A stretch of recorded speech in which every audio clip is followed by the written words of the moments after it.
मुझे ये बताइए सुरजीत ठाकुर जी, आपको तो अकेला ही छोड़ दिया आपने। मतलब वो आए, आप वाले बोले, एक जो आपका मदद करने वाला था वो जेल में है, बाकी गुजरात में बिजी हैं, आप यहाँ पे अकेले बैटिंग कर रहे हो। जी सबसे पहले इस हॉल में बैठी जनता को, पत्रकार बंधु को मेरा नमस्कार।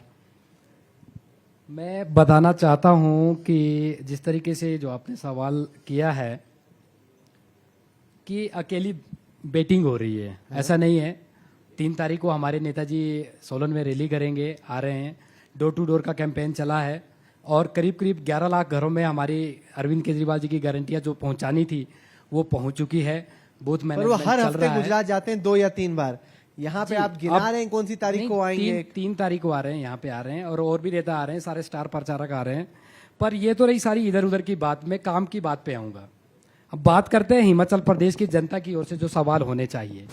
ये जो नूरा कुश्ती जो है यहाँ भाजपा और कांग्रेस की, ये पिछले 42 साल से चल रही है और आप बोल रहे हो 42 इनकी साल से नकली यहाँ कुश्ती पे है। हिमाचल प्रदेश की जनता ने इन दोनों पार्टियों को नकारा है, क्योंकि एक भी पार्टी रिपीट नहीं कर पाई। तो आप बिल्कुल अनुमान लगा सकते हैं कि ये नूरा कुश्ती बिल्कुल भी हिमाचल प्रदेश की जनता देखना नहीं चाहती।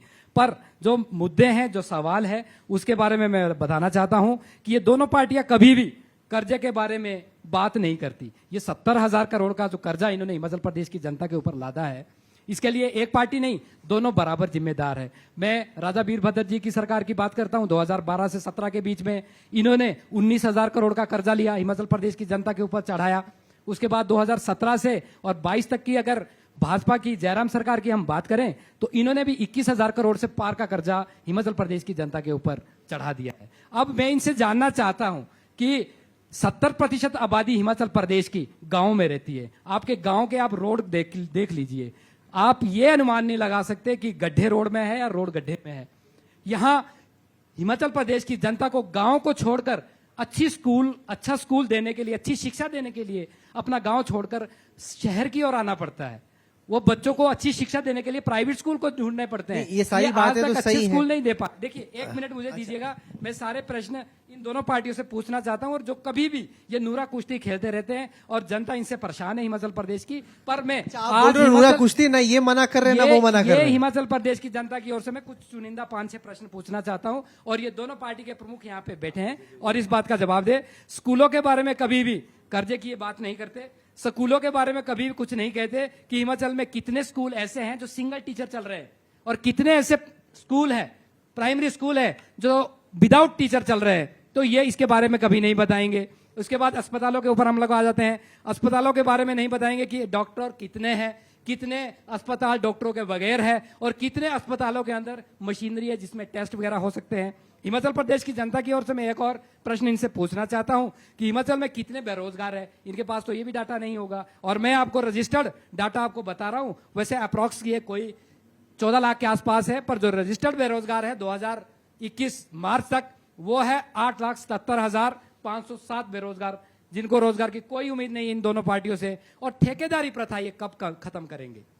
आपको मैं बताना चाहता हूं कि इन लोगों ने बैकडोर का रास्ता अपनाया हिमाचल प्रदेश के युवाओं को, बेरोजगारों को ठगने के लिए। यहां पे ठेकेदारी के ऊपर 22-22, 25-25 हजार के ऊपर साइन करवाए जाते हैं लोगों से और मिलते कितने, कहीं 12,000 मिलते हैं, किसी को 15,000 रुपए मिलते हैं। ये ठेकेदारी प्रथा कब बंद होगी? और सेकंड लास्ट प्रश्न है मेरा कि हर डिपार्टमेंट में जो ये रीज्वाइनिंग करवाते हैं, जो डायरेक्टर रिटायर हो गया फिर उसको एक्सटेंशन देते हैं 2 साल, 4 साल, 5 साल, जो मंत्री जी का जितना चाहिए है उसको उतनी लंबी एक्सटेंशन देते हैं। तो ये रीज्वाइनिंग, ये धांधली, ये कालाबाजारी नौकरियों में कब खत्म होगी और कर्मचारियों का शोषण कब बंद होगा? आप मुझे बताइए कि 3,000 रुपए में किसका घर चल सकता है? जिस दिन ये नेता, मंत्री, मिनिस्टर 3,000 रुपए में अपना घर चला देंगे, उस दिन जो हमारी माताएं बहनें जो स्कूल में खाना बनाती है, जो आंगनवाड़ी वर्कर है, उनको 5-5, 6-6 हजार रुपए तक इन्होंने रोका है। तो ये एक तरह से हिमाचल प्रदेश की नहीं, हिंदुस्तान की जनता का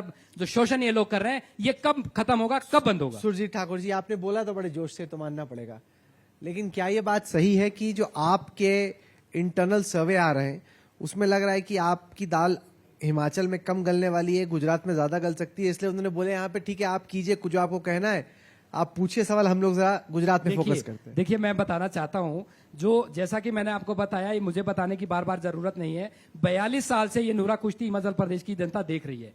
ये दोनों एक ही सिक्के के पहलू हैं, एक ही सिक्के के पहलू हैं, चित भी और पट भी। आप मेरे को बताइए कि 2014 के पहले जो था और 2014 के बाद क्या हिमाचल प्रदेश के अंदर बदला?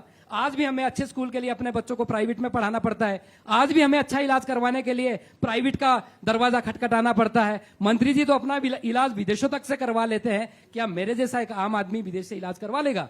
हमें ज्ञान देते हैं कि हमने अस्पताल अच्छे कर दिए, हमने स्कूल अच्छे कर दिए, मंत्री जी के अपने बच्चे प्राइवेट और विदेशों तक में पढ़ रहे हैं, और हमारे लिए ज्ञान देते हैं कि हमने स्कूल भी अच्छे कर दिए।